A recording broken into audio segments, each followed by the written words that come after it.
queridos televidentes, a su programa Entérese. En Entérese hoy, una vez más, nos vamos a la historia. Y nos vamos a la historia por todo esto que está sucediendo en el mediano y cercano Oriente. En esa área ya estamos viendo que está bien convulsionada y ahora ha entrado en juego el famoso la organización esta de ISIS, una organización criminal, asesina, con los hechos que hemos estado viendo últimamente. Pero no hacemos nada hablando de esto, del famoso califato que intentan crear sin ir a la historia. Ir allá, a cuando crearon los califatos. ¿Qué es un califato? ¿Cómo es el proceso ese? Pues bien, para hablarnos de todo esto, que es gran parte de la historia, y muy importante que usted lo conozca en estos momentos, hemos traído al doctor Orlando Trujillo, historiador, escritor, amigo, conferencista. ¿Qué más puedo decir de una persona que tan querida es por nuestra comunidad? Bienvenido a nuestro programa.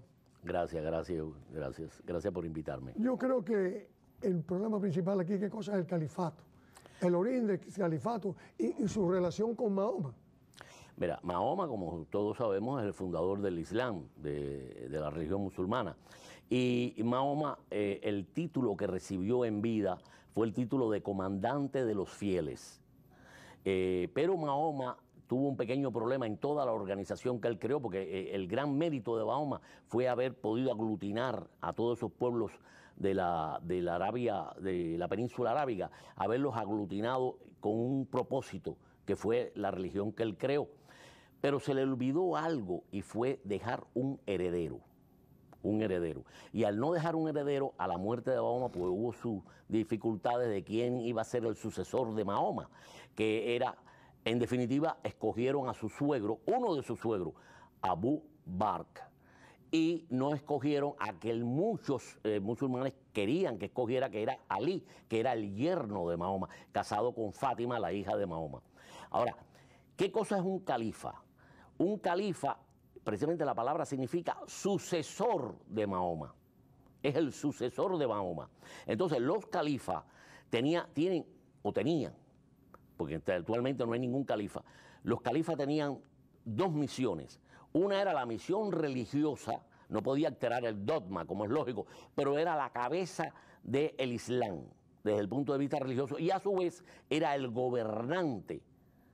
O sea, tenía dos funciones, algo, digamos, que como los papas en la Edad Media, que eran papas y a su vez tenían los estados pontificios, o como el Dalai Lama, que era la cabeza de la iglesia tibetana y a su vez era el gobierno de Tíbet. Bueno, pues los califas, algo por el estilo. Y los califas, bueno, el califato, los primeros califatos fueron 4 califas, que son los considerados los califas de la Edad de Oro. ¿Por qué? Porque eran los califas que prácticamente todo el umma, que es el que quiere decir el pueblo musulmán, lo aceptaba. Había su discrepancia, pero todos aceptaban la cabeza esa.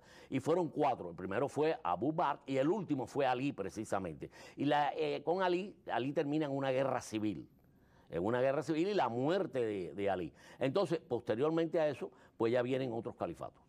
O sea, ¿y estos califatos tenían como libro religioso el Corán ya? Claro, el Corán es el libro de los musulmanes. El Corán es la Biblia del Islam.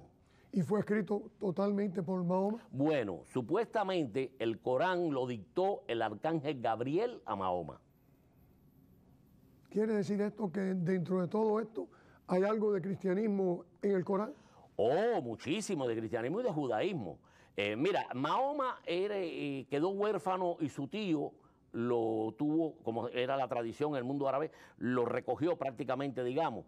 Y entonces el tío era un hombre que se dedicaba al comercio de caravanas, o sea, con camellos, viajar a través de la península arábiga, ir a Siria, ir a Palestina, a todos estos lugares y hacer intercambio. Le dio ese trabajo a Mahoma. Y entonces Mahoma entró en contacto con el judaísmo y entró en contacto con el cristianismo, aunque en la península arábiga había tribus judías propiamente, pero los árabes en sí eran politeístas, eran idólatras. Entonces Mahoma, al entrar en contacto con el judaísmo y con el cristianismo, tomó de ambas religiones y aportó, como es lógico, más, según Gabriel le dictó, y entonces hizo el Corán, que es la base del Islam. Mahoma acepta al judaísmo y al cristianismo, él lo llama los pueblos del libro. ¿Por qué? Porque el origen de todo está en la Biblia, y él lo reconoce. Pero él reconoce la existencia de Jesucristo. Lo reconoce como un profeta, es el profeta anterior a Mahoma. Cristo, Jesús, está visto por los musulmanes como el profeta anterior a Mahoma. Pero a su vez dicen que los cristianos, los cruzados, que es como lo acostumbran a llamarlo, pues han tergiversado la posición y tienen una falsa doctrina. O sea, definitivamente, por un lado lo acepta y los seguidores lo destruyen. No, aceptan a Jesús como profeta, pero que nosotros, los que supuestamente somos cristianos, hemos destruido, hemos distorsionado el mensaje. Y Jesús fue el profeta anterior a Mahoma. El definitivo, el que trae la última verdad, se llama Mahoma para ellos. Este problema, o Mohammed, como le llaman. Cuando tiene esta vigencia tan grande, perdónenme el público porque estoy ronco, señores, en el mundo, los métodos, los objetivos que perseguían esos califatos, esos califas, tiene alguna relación con el individuo que hoy se llama califa y que está manejando todo este problema. No, perdóname, pero él no se ha llamado califa, no se puede llamar califa. Mira, los califatos en la historia... Pero se habla del califato de ISIS. Sí. Los califatos en la historia han sido 6. Verdaderamente, 2 fueron los verdaderos califatos. Después hubo otros 2 más que fueron califatos, pero... Mira, el primer califato de todo, es decir, cuando muere Alí, hasta ese momento el califa era escogido de la familia de Mahoma, pero era escogido por los miembros, o sea, por los musulmanes. A la muerte de Alí ya viene una dinastía, ya es una cosa hereditaria, y entonces surge la dinastía Omeya, que tiene su capital en Damasco. ¿Y ese estaba relacionado con Mahoma? Todos los califas tienen que estar relacionados con Mahoma. Entonces, esto termina también, como se pasó en todo el proceso, termina con unos conflictos, unas guerras que eran se exterminaban a la familia. Vienen los abasí, y los abasí exterminan prácticamente a la familia de los omeyas y crean la dinastía de los abasí, que es el segundo califato de los abasí. Uno de los omeyas logra huir, por cierto, la capital de estos señores fue Bagdad. Uno de estos, de los abasí, de los omeyas, logra huir por todo el norte de África y llega a España. Y es el que funda el califato de Córdoba, que es el otro califato que solamente funcionó en España, el califato de Córdoba. Pero posteriormente hay otro califato, más tarde, cuando desaparecen los abasí, surge otro califato que son los fatimí. Los fatimí se nacen en Túnez, pero verdaderamente se desarrollan en Egipto. Y por cierto, el personaje más importante de ese califato no fue precisamente ningún califa. Fue un emir del califato que lo nombraron gobernador en Egipto y que fue el más famoso y es el más famoso en la historia, que por cierto era kurdo de raza. Y su nombre fue Salahadín o Saladino, como lo conocemos en español. Y durante el gobierno de 700 años que estuvieron en toda esa área, ¿qué es lo que regía eso? ¿Un califato regía todo? Bueno, no precisamente. Hubo regiones, por ejemplo, el Islam surge como una religión belicista, una religión que conquista por medio de la espada. En el Corán está, la mitad del Corán habla de la guerra y la mitad del Corán habla de la forma de someter a los enemigos. Entonces, en el califato, los califas, por ejemplo, el califato Omeya cubrió una región, el califato Abbasí una región un poquito mayor, pero nunca llegaron a cubrirlo todo, porque por ejemplo, estos califas nunca llegaron a tener control sobre Pakistán, nunca llegaron a tener control sobre Afganistán, nunca sobre Filipinas. O sea, hubo muchas regiones, y en el norte de África incluso hubo regiones en las que ellos no tuvieron, o sea, en la región sahariana, donde ellos no tuvieron control. Y los califatos no eran un control absoluto. Pero de todos los califatos que te he dicho, 3 fueron suní completamente, mientras que el califato fatimí era chiita, estaba en Egipto. Y a su vez los califatos perdían poder porque ellos tenían, esos se dividían en los emir, que eran como una especie de gobernadores, y los sultanes que no eran califas, porque eran reyes en diferentes lugares, pero no eran califas, porque no descendían. Eran como señores feudales.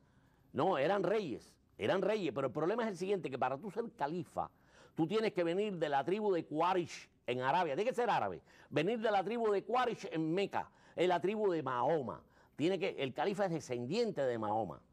Entonces, por eso te digo que actualmente ISIS no puede tener un califato, y se ha nombrado un califato, entre comillas, pero no lo puede tener real. ¿Por qué? Porque no tienen califa. Ellos tienen que encontrar un árabe de Quraysh, ¿okay?, que sea el califa. Y de acuerdo con la tradición musulmana anterior a este califato, porque el último califato que existió fue el califato de los turcos otomanos, que no eran árabes ni mucho menos, y por lo tanto no eran califas tampoco, eran verdaderamente sultanes, pero se llamó el califato turco otomano, el imperio otomano, el califato otomano, que terminó cuando Kemal Atatürk, o sea, el fundador de la República Turca, él lo eliminó de hecho legalmente, pero los turcos nunca tuvieron un verdadero califato porque nunca fueron regidos por un árabe de la región de Quraysh.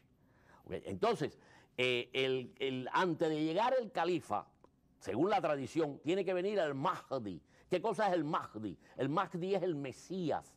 Un Mesías que va a venir a abrir de nuevo el camino y va a señalar al califa. No, que si yo sepa no ha salido el Mahdi, ni nadie que se llame el Mahdi, porque tiene ciertas connotaciones, entre ellas tiene que tener los dientes separados, etc. Y entonces, ese va a ser el que va a señalar de los Quraysh, de la tribu de los Quraysh en Meca, quién es el califa. Por lo tanto, el califato es una organización, pero verdaderamente no es un califato legal desde el punto de vista religioso musulmán. Sin embargo, está usando unos métodos peores, no puede ser. Esos métodos fueron usados por esos musulmanes, esos islámicos, en el proceso de controlar el mundo. Sí, claro que sí. El Islam se extendió a base de la espada. En 62 años conquistaron medio mundo, pero a base de la espada. Era la belicosidad de aquellos guerreros del desierto, de aquellos beduinos del desierto. Mahoma supo coger y vertir esa belicosidad en una dirección. Y entonces aquella gente salieron y conquistaron el mundo, dominaron al mundo. O una parte del mundo conocido, ¿no?, de lo que era Eurasia y el norte de África. Ellos lo dominaron.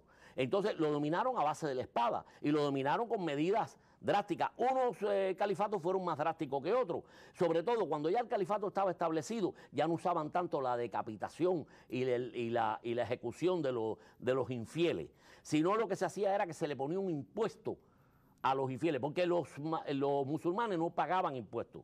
Entonces lo que pagaban los impuestos eran los otros de otras religiones. Ellos eran terribles con los budistas y con otro tipo de religión. Con la gente del libro, como le llamaban ellos, los pueblos del libro, que son los judíos y los cristianos, ellos eran más tolerantes y lo que hacían era que le cobraban impuestos. Los de esa época. Los de esa época. Y en cuanto a la decapitación, eso era una forma normal de ejecución en esa época. La usó Gengis Khan, la usó Tamerlán. Tamerlán hizo pirámides de cráneo. Y Mahoma propio, el mismo Mahoma, cuando la guerra con Medina, el mismo Mahoma, él lleva adelante la ejecución de 800 judíos de la tribu Banu por decapitación.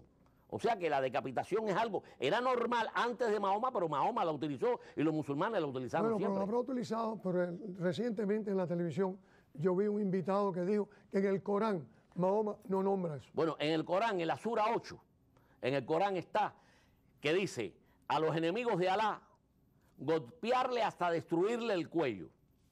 Bueno, pero este señor dijo que golpearle hasta destruirle el cuello no es lo mismo que pasar al cuchillo. Bueno, yo creo que es peor, porque voy a matarte. Pero mira, independientemente de lo que diga el Corán, el que escribió el Corán, por lo menos, por inspiración de Gabriel o por quien quiera, pero el que escribió el Corán fue Mahoma. Y Mahoma, él personalmente dirigió la decapitación de 800 judíos de la tribu Banu. O sea que está aplicada desde el principio. Entonces, no hay duda sobre eso. No. Ninguno. Vamos a ir un poquitico más a esta organización que está cogiendo fuerza. Si usted me dice que en 60 y pico de años, en aquella época, que no había la tecnología de hoy, que no había las armas de hoy, en 60 y pico años aquella gente llegaron a dominar casi el mundo entero. Imagínese hoy, tenemos entendido que este grupo llamado ISIS tiene todas las armas modernas porque las ha capturado. No. ¿Y de dónde han sacado tanto dinero? Bueno, mira. ISIS es... la sombrilla de todas las organizaciones fundamentalistas del Islam es la Hermandad Musulmana, es la más antigua y de ahí han salido todas, de ahí han surgido todas. Incluso hay un jeque, el jeque Nabel Hajid, que yo lo vi personalmente en el canal de televisión Al Marín del Cairo. Y digo lo vi porque yo no entiendo árabe, pero sí lo hacían con traducción. Y lo vi declarando que él fue el fundador, este señor fue el fundador del partido yihadista. Y este señor expresa que la CIA creó Al Qaeda para expulsar a los rusos de Afganistán y creó ISIS para derrotar a los gobiernos de Siria, a los gobiernos de Libia y al gobierno de Egipto, que eran gobiernos seculares, gobiernos laicos, porque ellos buscan la implantación de la Sharia, la ley que según ellos es la ley de Mahoma, la ley de Alá, perdón, la ley de Alá, la Sharia. Entonces, este señor explicó en esa conferencia que ISIS, cuando comenzó con el apoyo y la ayuda de dos príncipes de Arabia Saudita. Porque acuérdate que ISIS tiene como base el wahabismo, que viene precisamente, el wahabismo es la religión, es la secta predominante en Arabia Saudita. Es más, la casa Saud llega al poder por los wahabis. Entonces, dos príncipes de esta secta, que son Suleimán Ben Aziz y Ben Sultán, que son dos príncipes árabes sauditas, le han aportado cantidades enormes de dinero a esta organización.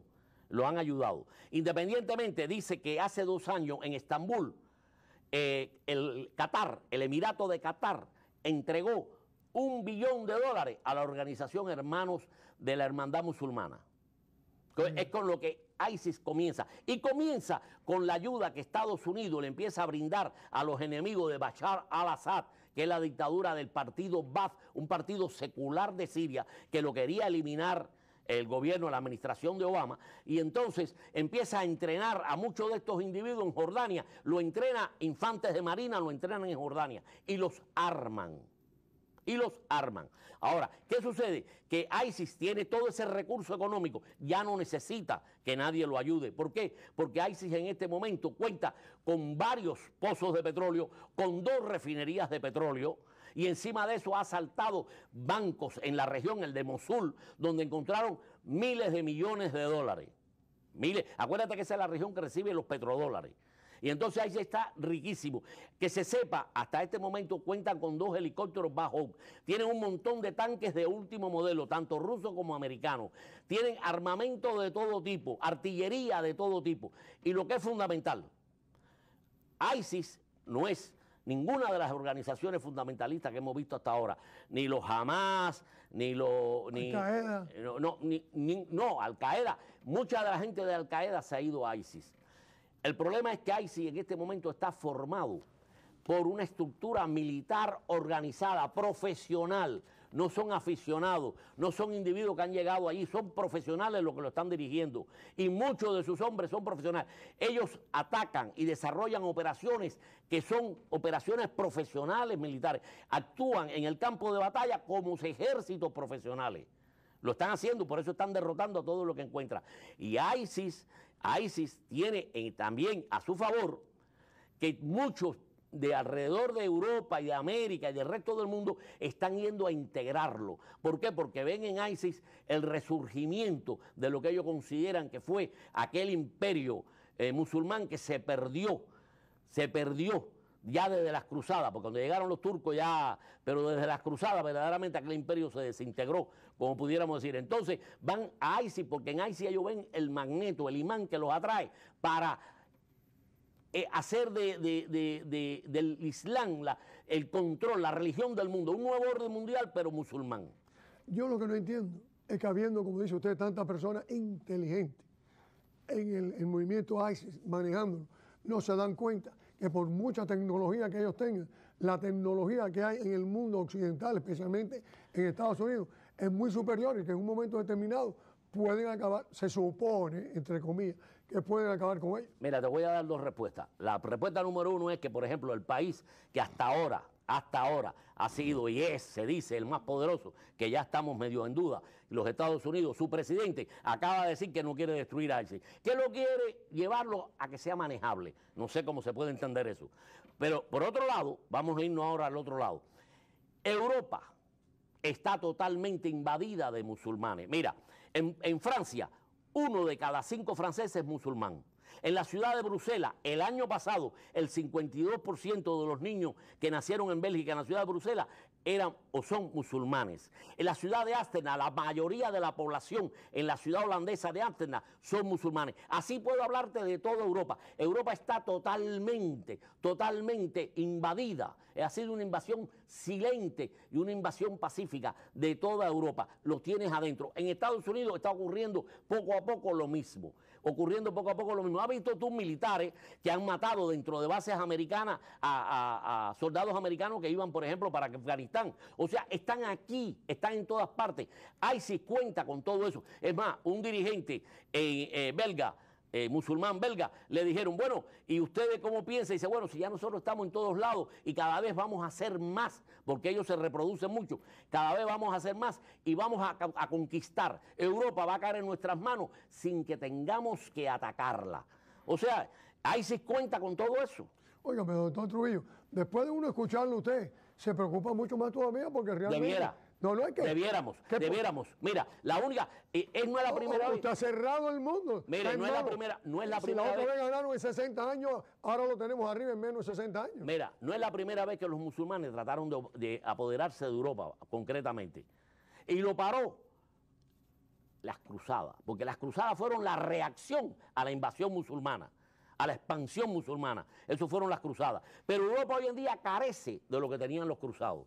Los cruzados tenían fe, los cruzados tenían propósito, los cruzados estaban determinados, los cruzados estaban dispuestos a lo que están dispuestos ellos, a morir por su causa.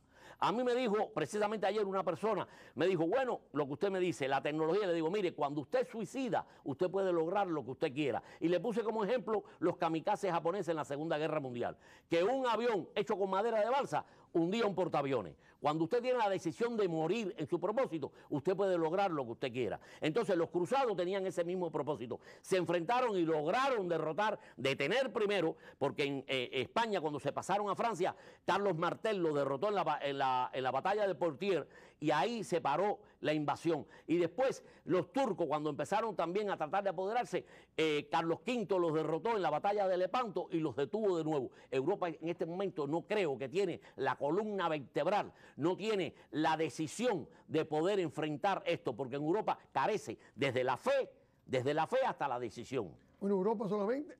Y Estados Unidos nos están llevando. Los Estados Unidos hasta hace muy poco era un país donde todo el mundo sabía que el pueblo americano tenía todo el mundo iba los domingos a una iglesia, cualquiera que fuera, una sinagoga, lo que le diera la gana, todo el mundo iba. Ahora no. Bueno, tenemos el ejemplo de la Casa Blanca donde el presidente no tiene iglesia, no va a ningún lugar. Entonces, nos hemos ido secularizando cada vez más, nos hemos ido apartando y hemos ido perdiendo también aquí la columna vertebral porque tenemos un gobierno que no está dispuesto a enfrentar nada. Todo dice que no tiene planes, dice, si tú le dices al enemigo tuyo que tú no tienes un plan para enfrentar lo que tú le estás diciendo. Y el problema de la juventud, ese problema que tenemos en la juventud, que en realidad no sabemos cuánto, suponemos que sea quizás no una mayoría muy grande, pero esta perversión total en los juegos, en los vicios, en los tragos, no solo mira, aquí, el propósito. El famoso telefonito, que ya no hay más preocupación que andar con el telefonito, buenos y malos, honestos y no honestos. O sea, la distracción, estamos distraídos de ese mundo religioso, de ese mundo de fe, se ha perdido.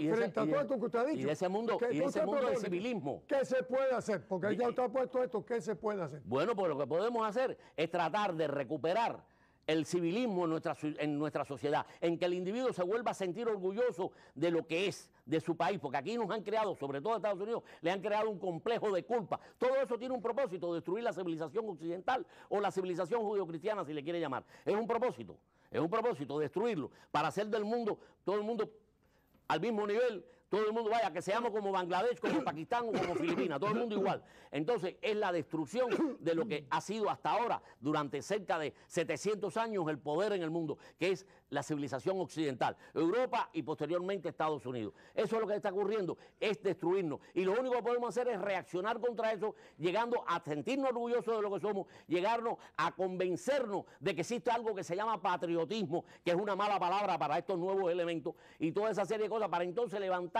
una barrera contra estos elementos que nos quieren dominar. ¿Cómo usted va a unir en estos momentos un país donde dentro de él tenemos el problema de los inmigrantes, donde ya hay anti-inmigrantes y migrantes, tenemos el problema de los afroamericanos, donde está... Para mí eso es una mala palabra, eso de afroamericano para mí es una mala palabra. Para mí son negros y blancos, por una sencilla razón, porque si le vamos a llamar a ellos afroamericanos, habría que decirle a los blancos euroamericanos, y eso es una estupidez. Bueno, es lo que se está usando. Esa división, esa guerra la tenemos que adentro. ¿Cómo unir a un pueblo contra la amenaza que tenemos del ICS y su gente? Lo primero que tenemos que erradicar es la frase políticamente correcto, que esa es una maldición sobre la sociedad, el políticamente correcto, cuando los políticos y todo el mundo tienen una censura y no se atreven a decir las verdades porque no es políticamente correcto. Y eso nos está llevando al despeñadero, nos está llevando por una ganada a la destrucción. Tenemos que aprender a defender nuestro punto de vista, cualquiera que sea, tenemos que aprender a pararnos y decir, esto es así porque es mi punto de vista, el tuyo es el tuyo, yo te respeto a ti, como dijo Benito Juárez, el respeto al derecho ajeno es la paz. Yo te respeto a ti, pero tú me respetas a mí. Si en Arabia Saudita yo no puedo poner una iglesia cristiana, tú no me puedes poner una mezquita aquí. Arabia Saudita no puede dar el dinero para que se monte, porque el dinero sale de Arabia Saudita para montar mezquitas. Pero si tú no me dejas a mí poner una iglesia, ni mezquita, nada, ni budista, ni nada. Es nada más absoluto, y así pasa en casi todos los países árabes. El cristianismo, en esos lugares, los cristianos están siendo masacrados, desde Egipto hasta Irak, en todos los lugares. Son refugiados, están perseguidos y masacrados, que no sucedía desde antes de la Edad Media. Bueno, señores, nos hemos ido aquí cogiendo calor frente a este gran peligro que ha anunciado nuestro gran historiador, el doctor Orlando Trujillo, a quien le damos las más expresivas gracias y pedimos a Dios que ilumine no solo a este pueblo, que ilumine al mundo frente a esta amenaza que si anteriormente lo hicieron en 60 años, al paso que dice Trujillo, lo tenemos arriba. Despertar, hay que despertar para hacerle frente a este mundo ateísta, incivilizado y asesino. Hasta el próximo domingo. Se despide de ustedes Jesús Angulo.